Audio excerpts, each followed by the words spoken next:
Hello everyone, welcome to Mom's Secret. என்னோட சேனலை subscribe பண்ணியிருக்க எல்லாருக்கும் ரொம்ப தேங்க்யூ. Keep supporting. இன்றைக்கி உங்க கூட ஷேர் பண்ண போகிற ரெசிபி என்னென்னு பார்த்தீங்கன்னா ஸ்பினச் ரோல். ஸோ இந்த வீக்கெண்ட் பார்த்தீங்கன்னா நைட் டின்னருக்காக கொஞ்சம் டிஃப்ரெண்ட்டான ரெசிபீஸ்லாம் நான் ட்ரை பண்ணேன். அதுலேருந்து இன்றைக்கி உங்க கூட நான் ஸ்பினச் ரோல் ரெசிபி எப்படி பண்ணுறதுன்னு நான் ஷேர் பண்ணுறேன். ஃபர்ஸ்ட் ஸ்டெப் பார்த்திங்கன்னா நம்ம மாவு ரெடி பண்ணணும். நான் 1.5 கப் அளவுக்கு ஆல் பர்பஸ் ஃப்ளார் மைதா எடுத்திருக்கேன். ஸோ இதில் 1 டீஸ்பூன் அளவுக்கு இன்ஸ்டன்ட் ஈஸ்ட் சேர்த்துக்கோங்க. ஈஸ்ட் ஆக்டிவேட் ஆகிறதுக்காக 1 டீஸ்பூன் அளவுக்கு நான் சர்க்கரை சேர்த்துக்கிறேன். இப்போ இதுக்கு தேவையான அளவு உப்பு நான் 3/4 டீஸ்பூன் அளவுக்கு உப்பு சேர்த்துருக்கேன்.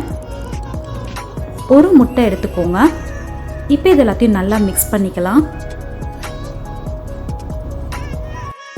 நான் ஆக்டிவ் ஈஸ்ட் சேர்த்துருக்கிறனால நான் டேரெக்டாக அப்படியே சேர்த்துக்கிறேன். இப்போ இது எல்லாத்தையும் நல்லா மிக்ஸ் பண்ணதுக்கப்புறம் 1 டீஸ்பூன் அளவுக்கு எண்ணெய் சேர்த்துக்கோங்க. ஸோ நம்ம ஆட் பண்ணியிருந்த உப்பு, சர்க்கரை, ஈஸ்ட் எல்லாமே நல்லா மிக்ஸ் ஆகிற அளவுக்கு நம்ம பிசைஞ்சிக்கலாம். இப்போ இதில் 1/4 கப் அளவுக்கு நான் பால் எடுத்திருக்கேன்.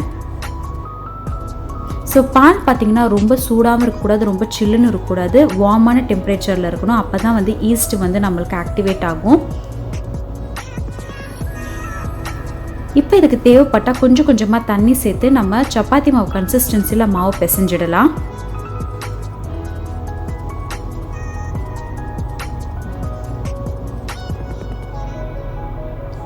ஸோ கம்ப்ளீட்டாக நம்ம மாவு பிசைஞ்சாச்சு. இந்த டைமில் பார்க்கும்போது மாவு கொஞ்சம் ஸ்டிக்கியாக தான் இருக்கும். இப்போ இது ஒரு 2 மணி நேரம் வார்மான பிளேஸில் விடுங்க. இந்த மாவு டபுள் ஆகணும். மேலே இருக்கிற லேயர் ட்ரை ஆகாமல் இருக்கிறதுக்காக ஆயில் அப்ளை பண்ணி வார்மான பிளேஸில் வைங்க. இப்போ இது ஃபில்லிங்காக நான் க்ரீம் சீஸ் எடுத்திருக்கேன். நான் 3/4 கப் அளவுக்கு க்ரீம் சீஸ் எடுத்திருக்கேன். க்ரீம் சீஸ் பார்த்திங்கன்னா ரூம் டெம்பரேச்சரில் இருக்கணும். இப்போ இதில் ஒரு முட்டை ஆட் பண்ணிக்கோங்க. இப்போ இது ரெண்டையும் நல்லா மிக்ஸ் பண்ணிக்கலாம். ஸோ நம்ம மாவுலேயும் ஃபில்லிங்லேயும் முட்டை ஆட் பண்ணியிருக்கோம். கண்டிப்பாக பேக் பண்ணி வரும்போது உங்களுக்கு எக்கோட ஸ்மெல் வராது. ஸோ இதை நல்லா மிக்ஸ் பண்ணதுக்கப்புறம் இப்போ விஸ்கி யூஸ் பண்ணி இதை நம்ம மிக்ஸ் பண்ணிக்கலாம். ஸோ லம்ப்ஸே இல்லாத மாதிரி நல்லா இதை மிக்ஸ் பண்ணிக்கோங்க.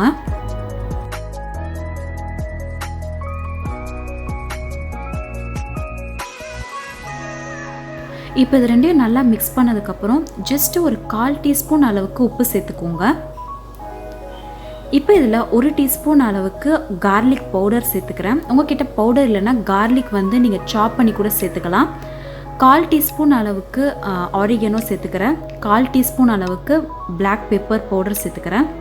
இப்போ இது எல்லாத்தையும் நல்லா மிக்ஸ் பண்ணிக்கலாம். ஸோ இப்போ மெயினான இன்க்ரீடியன்ட் பார்த்தீங்கன்னா கீரை நல்லா நான் குட்டி குட்டியாக சாப் பண்ணி வச்சுருக்கேன். இப்போ அதை நம்ம ஆட் பண்ணிக்கலாம். ஸோ நல்லா 2 கப் அளவுக்கு கீரை நான் சாப் பண்ணி வச்சுருக்கேன். ஸோ முக்கால்வாசி கீரை நான் இதில் ஆட் பண்ணி நல்லா மிக்ஸ் பண்ணிட போகிறேன். கொஞ்சோண்டு கீரை நம்ம மேலே ஸ்ப்ரிங்கிள் பண்ணுறதுக்காக எடுத்து வச்சுருக்கேன். ஸோ இப்போ இந்த க்ரீம் சீஸ் கூட இதை நல்லா மிக்ஸ் பண்ணிக்கோங்க.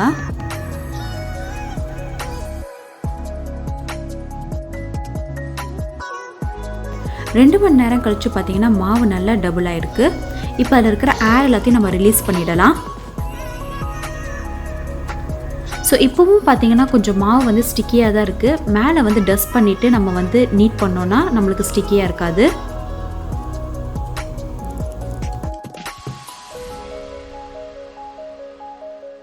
மாவு கொஞ்சம் டஸ்ட் பண்ணிவிட்டு ஒரு 2-3 நிமிஷம் இந்த மாவை நல்லா நீட் பண்ணுங்கள். அப்போ தான் அந்த ரோல் பார்த்திங்கன்னா ரொம்பவே சாஃப்டாக வரும்.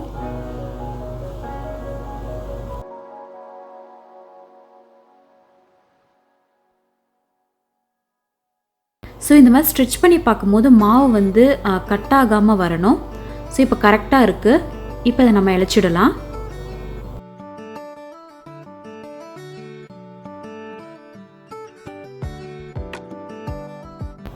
இப்போ அதை ஃபுல்லாக நான் இழைச்சிட போகிறேன். ஸோ ரொம்பவும் தின்னாக இருக்கக்கூடாது, ரொம்பவும் திக்காக இருக்கக்கூடாது. ஸோ இந்த மாதிரி இழைச்சி எடுத்துக்கோங்க. இப்போ நம்ம ரெடி பண்ணி வச்சுருந்த அந்த ஸ்பினாச் ஃபில்லிங்கை நம்ம சேர்த்துக்கலாம்.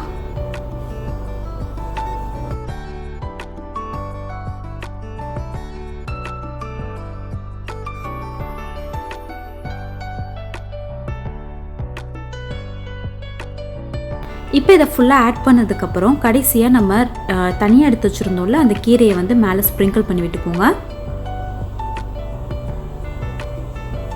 இப்போ இதை பொறுமையாக வந்து நம்ம ரோல் பண்ணிடலாம்.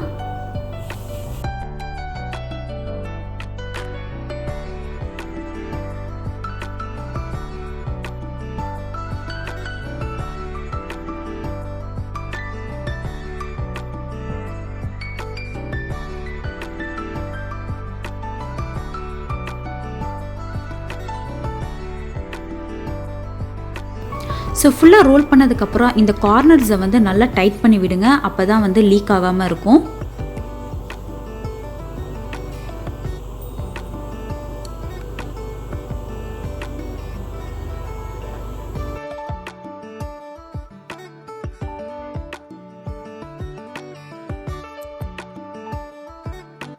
இப்போ இது 2 கார்னர்ஸையும் கட் பண்ணிவிட்டு 1 இன்ச் அளவுக்கு நம்ம இதை எல்லாத்தையும் கட் பண்ணி எடுத்துக்கலாம். ஸோ உங்களுக்கு நைஃப் வந்து ஷார்ப்பாக இருந்துச்சுன்னா நீங்கள் நைஃப் வச்சு கட் பண்ணுங்கள். இன்கேஸ் இல்லைனா நீங்கள் வந்து ஒரு த்ரெட் எடுத்து நீங்கள் கட் பண்ணிங்கன்னா உங்களுக்கு ஈஸியாக கட் ஆகும்.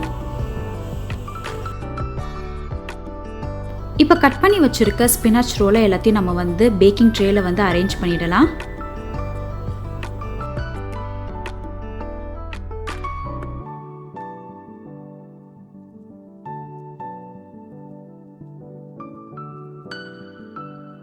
இப்போ இதை வந்து ஒரு 20 நிமிஷம் நீங்கள் வார்மான பிளேஸில் விட்டிங்கன்னா திரும்பி மாவு வந்து கொஞ்சம் டபுள் ஆகும். அதுக்கப்புறம் தான் நம்ம பேக் பண்ணணும். ஓவனை 350 டிகிரி ஃபாரன்ஹீட்டில் 10 நிமிஷம் ப்ரீ ஹீட் பண்ணி வச்சுக்கோங்க. 20 நிமிஷம் ரெஸ்டிங் டைம் விட்டதுக்கப்புறம் பார்த்தீங்கன்னா மாவு இந்த அளவுக்கு பஃப் ஆயிருக்கு பாருங்கள்.